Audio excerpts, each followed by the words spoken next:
And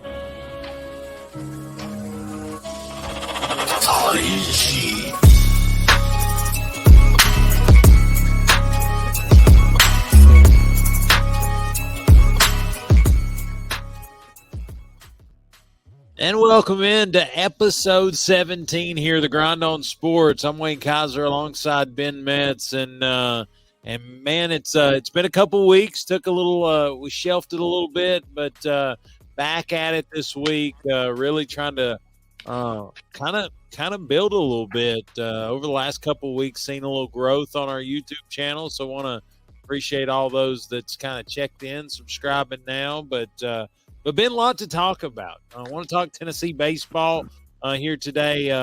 This weekend, their final series of the regular season. They're going to go to South Carolina, take on the Gamecocks, number 2 in the East. Gamecocks as Tennessee's number 4, and really just 1 to 2 games back in that standing. So big weekend for Tennessee baseball, not only for the regular season, where that's going to slate them leading into the SEC tournament, but also what it's going to look like in the postseason. So, Ben, how you doing, man? You doing okay? Man, I'm doing great, brother. You and I are kind of on the same page tonight. I mean, we've got our primary, focus and responsibility up here, and then we're going a little bit dark down low. So I like it, brother. Yeah, I mean, I think we're in full battle mode now. It is getting close to postseason, so got a little bit of that going on. But yeah, I think battle tested is a good way to maybe phrase this baseball team. This midweek game against Belmont really kind of had to battle with them a little bit. Got the win 9-5, but Belmont's no joke. I mean, they're not a pushover team. I think it was actually probably a good little test there as we head to South Carolina. Tennessee, no punches to be pulled. Not the best road team in the Southeastern Conference. They're 2-11 on the road, so I don't know that that's necessarily one of our strong suits. But we've talked about it off the air, and I think you're going to kind of bring this up. Tennessee needs to prove that they can win on the road. So I think this week is a little free test, if you will, about what they're going to be able to do on the road, possibly in a regional, and obviously a neutral site situation for the SEC tournament. Yeah, I think what was very important for the midweek game was that Zach Joyce came back, and he made his first appearance since April 18th, and picked up a pretty good 1 1/3 inning, but it was good to see him back out there on the hill. But as you mentioned, we're a team that does not play well, 2-11 on the road and 33-5 at home. So excited to see how we finish out this season. This is a South Carolina team that, they've had some success at home. With Florida, they swept the Florida Gators at home. So curious to see how we perform this week. It's a very big series for us, and kind of see how it shakes out going into Hoover, Alabama. I was looking up as kind of we were getting ready to go on. Really and truthfully, South Carolina's not a world better than we are. When you look at overall record, last I'm looking, looks like they're 15-11 in conference play. We're 14-13 in conference play. So not a grand difference there. The big telltale is, and it's just quantity of road opportunities. They're 500 on the road, but more importantly, this weekend they're 25-5 at South Carolina. Tennessee, really stellar home record as well, 33-5 in Lindsey Nelson Stadium, but 2-11 on the road. So I think we've got to prove to ourselves as much as anybody else that we can go into an opposing dugout and kind of find the wits about us to play play good baseball. If that's the long ball, if it's the short way around, we've got to find something. And this team, I think it's been an amazing few weeks. You see a sweep there a couple weekends ago, and then you're really expecting us to take care of business there 2 weekends ago, and just didn't get it done, dropped the series. And then this past weekend, almost looked unstoppable Friday and Saturday night, just to get kind of bounced and shut out Sunday. So a little bit of helter-skelter. This team is showing glimpses of what could develop into another hungry, dominant level team, but they're just not there right now. Yeah, Dolander pitched well this past weekend. I think the difference is, like you said, that both these teams, South Carolina and Tennessee, are very similar. South Carolina comes in with 107 home runs compared to our 110 home runs on the season. You break down their triples and their doubles; they're pretty much identical. The big difference, though, Wayne, is that where we spread the home run ball out amongst Dickey, and I'm just going to name a couple big hitters: Dickey with 12, Moore with 13, Burke 15, Merritt 16. You face the South Carolina team, Ethan Petrie. This guy alone is batting .378 with 21 home runs coming in this series. And then Cole Messina's right behind him. He's got 16 bombs and a .317 average. And then Gavin Cassis is right at 264 and 19 home runs. So from the lineup perspective, we spread out the threat on the 9 hitters that the pitchers face versus when they face our pitching staff. You got to make it through Petrie, Messina, and Casas, and if you do that, you can have success win the ball game. Now, when you look at the pitching staffs, and you look at Jack Mahoney, who's got a .394 earned run average, he's your guy. Okay, so he's going to be the guy that we face the first night. He's going to face Andrew Lindsay the first night. So it's going to be a pitcher's duel the first night of the ballgame, Thursday night.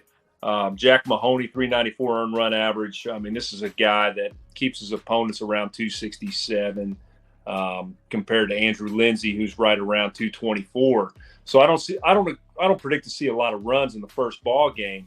But really, when you get into the second pitchers like Will Sanders for South Carolina, and potentially you get into Matthew Becker, we might have the upper hand.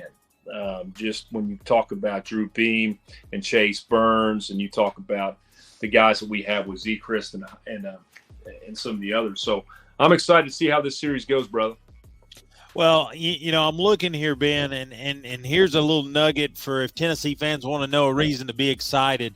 South Carolina's only won 3 ball games since April 22nd. They've lost a good number. They got swept by Kentucky just a couple weekends ago. Here at Arkansas last weekend, they were able to get the middle game, but dropped 2 out of 3 there. They lost a midweek matchup to North Florida. They lost a midweek matchup just yesterday, Tuesday, to Charlotte. They beat a midweek opponent in Winthrop. They lost the series to Auburn.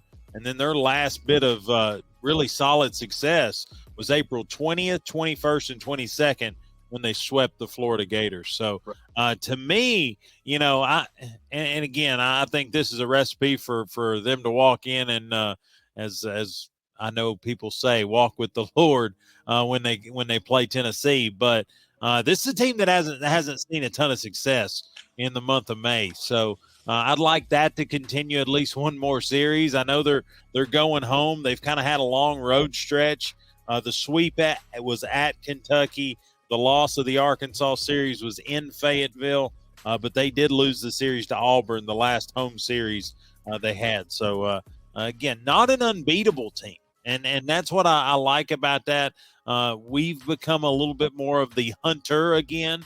I feel like I don't even know that we were the hunted early. I think we were just the untaught how to hunt early in the season. I think we've kind of battled a little bit, got some scars. I think our transfers are finally understanding what it means to be a Tennessee baseball player.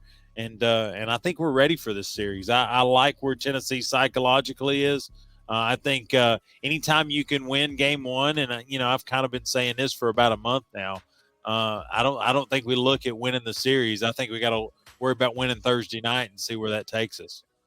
Yeah, you and I talked briefly about finding that recipe. I used pasta salad because, I love that pasta salad. And you got to have the right ingredients to get that, Italian dressing, the peppers, all that stuff. It's got to be there. But you know how that is. But yeah, I mean, I'm good with any analogy you want to use. yeah, I mean, you got to have that right recipe with the batting lineup, and I think Vitello has found that. He used the same lineup all weekend against Kentucky. He used it with Belmont. He's kind of going with the Ahuna leadoff. You got Ensley, Dickey, and Burke, and Moore, and you're starting to see guys like Denton and Merritt capitalize in their positions in the lineup, and he's stuck with it. Now, when you look at the stat sheet, one thing that I think that's pretty interesting for fans listening tonight is who do you put at catcher? You got Cal Stark and you've got Charlie Taylor.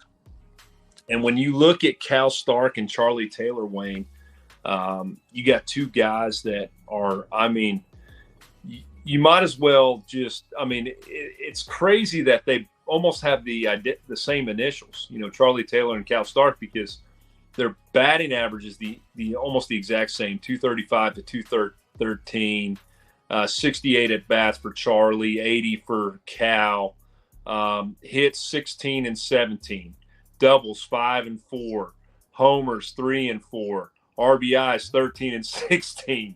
I mean, I can go on and on. I mean, these guys are identical. But then when you get into their defense, and runners that are caught stealing, guess what? They both have caught 4 runners. They've had 22 to 38 attempts. They're both right around 9%. They both have two errors, so they're identical on errors. Pass balls 2 to 3. I mean, so it's one of those where I think Vitello, he has his 8 guys set at the other positions. He has his lineup set, but when he gets to catcher, it's let's flip a coin, and you can go with Charlie Taylor or Cal Stark. One of the two guys is going to be hot. One of the two guys is going to get you a hit, and let's throw them in the mix and see what happens. Probably bat 8 or 9 in the order. Yeah, I think, in those situations where it's a coin flip situation, you got to see who's got a better relationship with the pitcher that's rolling out there that night. I think if Stark and Taylor or Stark and Lindsey have the better relationship, then roll him out there. But if Taylor have seen more warm-ups or what have you with Lindsey, then there's a bit that can be added to the mix if there's a comfort with the guy that's making the call behind the plate. Mm-hmm. And maybe who's got a cooler head dealing with Blue behind him.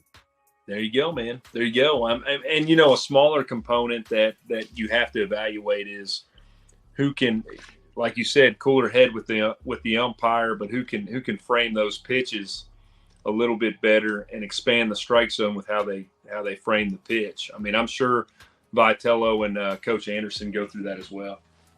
Yeah, and I'll be interested to see, what the intensity level is this weekend, because, like I said, a big swing weekend for the conference. Looking at it, I don't know who's scheduled for Vanderbilt. The fact that they had to close the season against Arkansas, I don't know how you do that or why you do that, but I'm glad they did that, because Vandy's sitting there about 3 games ahead of us in the SEC standings. 3 games ahead of us. We're 4 games back. They're just 1 game back. They're at Arkansas. They very well, if they don't show up, they could get swept right there. So there's a lot to be had in that series. Of course, we're playing Kentucky, so arguably the winner of the series, if we win the series, we could flip-flop with them in that 3rd place spot. Kentucky, let's see who they've got this weekend. They've got Florida, so no easy task, but looks like Florida. It's a health. I hate to keep using helter-skelter. Let's say Jekyll and Hyde. Maybe they're a little Jekyll and Hyde as to how they plan to play. It is at Kentucky, so it'd be nice. Honestly, I never like to root for Florida, but we can't catch them at the moment, so I'd rather them just knock Kentucky on down so we can jump the Cats as well. Yeah, I like the way the schedule plays out for the rest of the season going into Hoover. I think this is a schedule that will put us in position to be most successful, not only for the SEC tournament, but for the NCAA tournament. So I'm curious how the results will pan out over the next week. But I like the way the schedule is playing out for us as a baseball team. Yeah, I do too. I think we're at a point in the season where there's nowhere to run and hide. We know who's our guys. You know, you talked about it. I think there's 8 people that pretty much is our night in and night out starters. It's just a matter about who plays behind the plate. But in general, looks like we've got a couple guys that do it at about the same level. So I think you gotta really use this. You got to use this weekend as how do you motivate this team on the road? Because ultimately, looking at projections, and again, a lot can happen in the way we finish this series, the way Hoover plays out the SEC tournament. You know, a lot of people forget we are the reigning champion of that tournament. So, I mean, we'll be carrying back in there, you know, kind of some swagger, if you will. But, you know, I think you look at it, and the projections got us actually going to Indiana State. That's the one I've seen most recently, and kind of an interesting pairing. Should we go to Indiana State, the 4 teams that would be there, Indiana State obviously hosting it in the final regional host. Looks like they're the 16th place team. It would be us as the 2 seed, Iowa as the 3 seed, and a couple years ago would probably like to see some revenge on the Vols, Wright State. Mm-hmm. Again, that's a kind of an interesting matchup. Some people have us in Winston-Salem with Wake Forest, but the majority I see us in Indiana, in Terre Haute, Indiana, playing the Sycamores there of Indiana State. Yeah, Wayne, I like us, and this is going to shock a lot of our subscribers and our viewers, but I'm going to explain my case. I like us being on the road for a regional, and the reason why is, let's be honest, as fans, last year we were the best team in Tennessee baseball history. Nobody can argue that. I mean, I don't think I can get into a legitimate argument with anybody that can say, hey, that was not the best team in Tennessee baseball history. It was the best team, arguably the best team in college baseball history. I think top to bottom, it's just it'd be hard to argue. But we could not get past teams in Lindsey Nelson Stadium. Now let's be honest about the dimensions of Lindsey Nelson Stadium. It is 380 feet to dead center field. All right. When you go to Omaha, it's double. It's 420 or 410. I think it's 410 dead center field at Lindsey Nelson, at Omaha. So you hit a ball down the right field line, you get a left-handed hitter up, and we've got that little picket fence down the right field line down there. You know, I mean, it's it's one of them old school picket fences that you can reach over and unlatch it, and you can just walk in and out. Right, it's like the Yankee Stadium South. Yeah, it's terrible for our pitching staff, man, and obviously, it helps us, like in the Vanderbilt game on Friday night, the game 1, the Griffin Merritt walk-off. I think it was Zane Denton who actually was, I think it was Dreiling that kind of tied it up there. We had a couple big knocks there late in the ball game to get back in the ball game, and then you had the 12-inning Griffin Merritt home run. So it helps you when it wants to help you, but it also hurts you when it wants to hurt you. And we've had teams in the past, small teams from ETSU, Tennessee Tech, Dayton, Wofford, come in here, jack balls over that fence, and make us look pretty small. So I think it helps us to go on the road, win early, okay? Because you said it at the beginning of the broadcast, we're 2-11 on the road. So we got to get that monkey off our back, win on the road, because no matter what, in the super regional, we're playing on the road. So let's go ahead and get that out of the way. Let's go ahead and win somewhere on the road, get that confidence setter, and then go on the road to a big school, which will probably be like a Texas, Mississippi something like that. Let's get that off our back, and then let's go ahead and get to Omaha. Yeah, and I think it's one of those deals. As young as this team is, you probably going to at that point crest 35 wins. I think you got to look at it and be happy with what you've got, and then ultimately, if it's not there, I don't want to have to. I'd rather it happen in an opportunity, I guess, to get right. If it's not going to happen, let's just do it on somebody else's floor. And you know what? Some days it's not your day, but if we're able to win out there, then people can just drop it about we weren't good on the road. We've shown you we are good on the road now. And so I think it's a confidence booster if you can get the win. I think, honestly, if we can get one of these games at South Carolina, I'd probably be happy with that just because South Carolina's pretty stout at their place. But then I think you go to Hoover, you try to win a couple.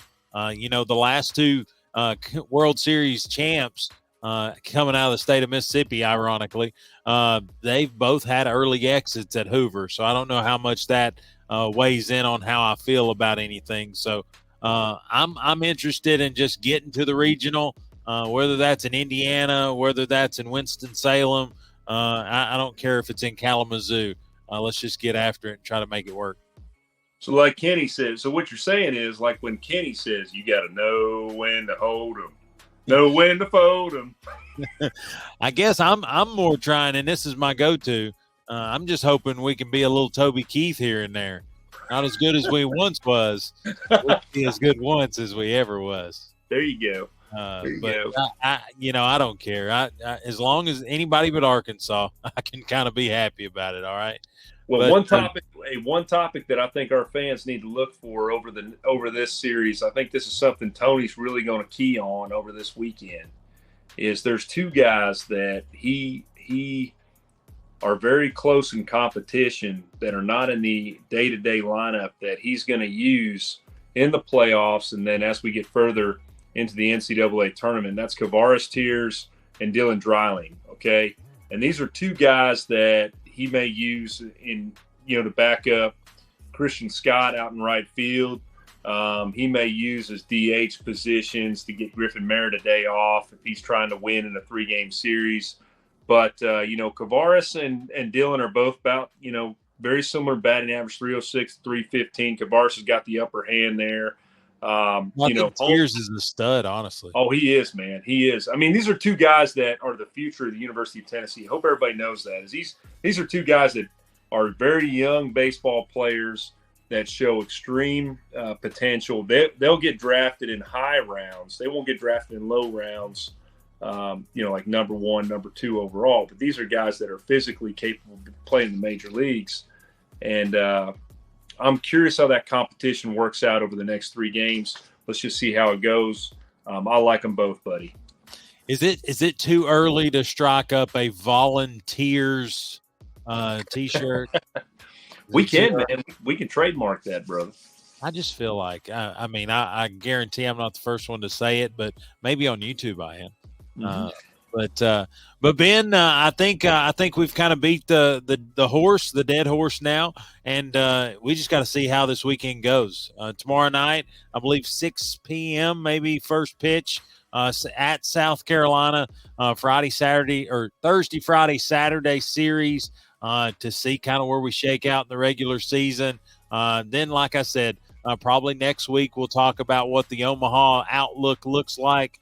But ultimately, like I said, I remember what happened in Omaha with Ole Miss last year. It don't matter. I hate to tell anybody who builds that tournament, that series. It's a great thing, and we won it last year. But in a lot of ways, it ain't about how good you are in mid-May. It's how good you are in early June.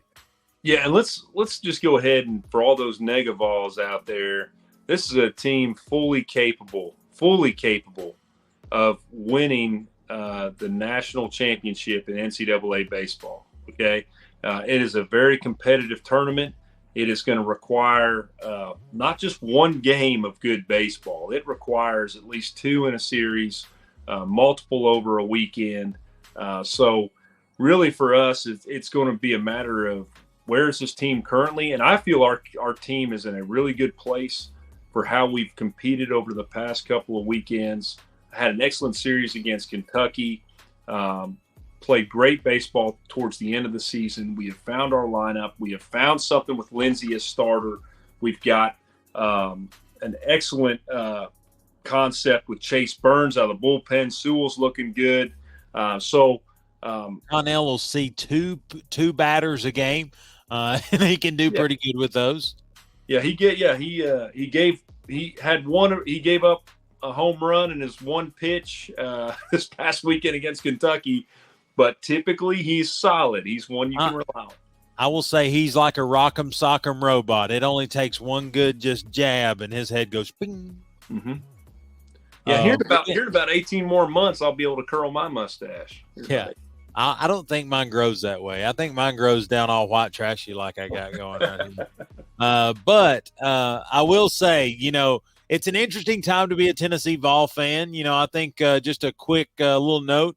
Mr. Danny White has made the mention that there's possibility, or at least some concepts being released, of a entertainment district to be built around Thompson Bowling Arena, Neyland Stadium, and so the evolution of Tennessee athletics is still an ongoing thing. And I told Laura the other day, Tennessee baseball, Tennessee basketball, Tennessee football, we're in a good spot right now. Our best is good enough to beat everybody. And I can't tell you how many times, especially in the baseball world, where I could say, I'm not sure the best this team could put on the field will beat a whole lot of people. You know what I'm saying? You remember probably 6-8 years ago, we were lucky to make the 12 teams that got to Hoover. Now that's a foregone conclusion. And we've seen it late in this season. You talk about the Vandy series, you talk about the Florida series, the Kentucky series, games 1 and 2, maybe not Sunday.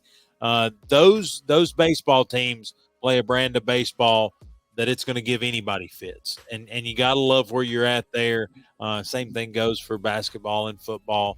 Are good enough, can beat anybody. And so I think we got to live in the now as Tennessee fans. And right now, just take the most of this South Carolina road trip.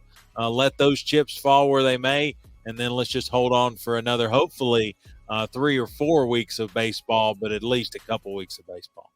Yeah, show me the money is what I think about, Wayne. Show me the money. When I heard about this concept of the hotel and the area that's going to be located right south of, well, I guess that's probably on the south end zone.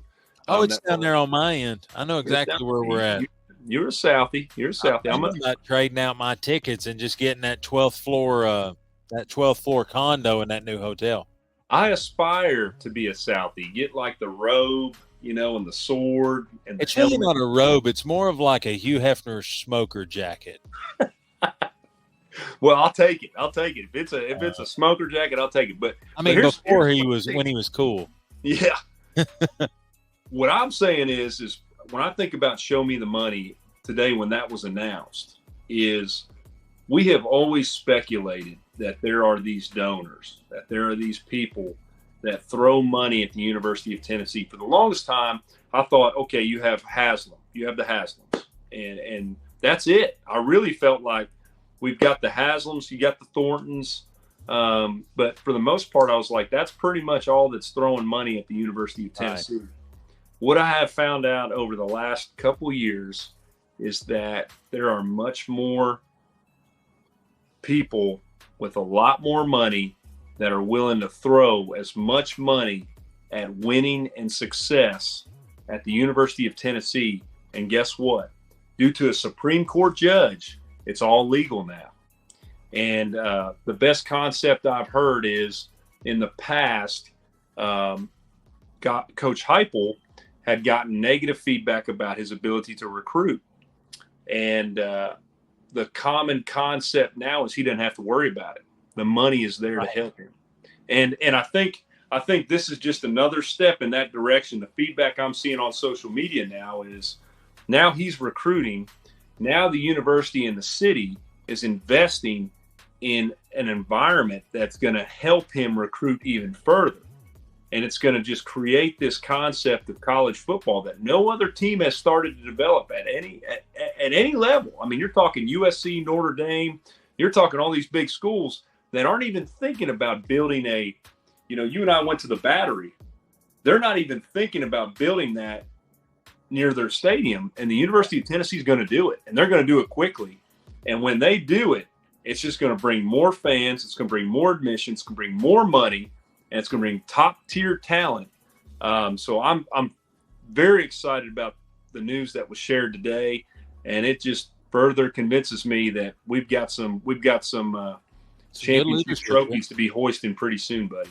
Yeah, and I think you look at it. Tennessee actually got a recruit today, a commitment that is from this kid out of London.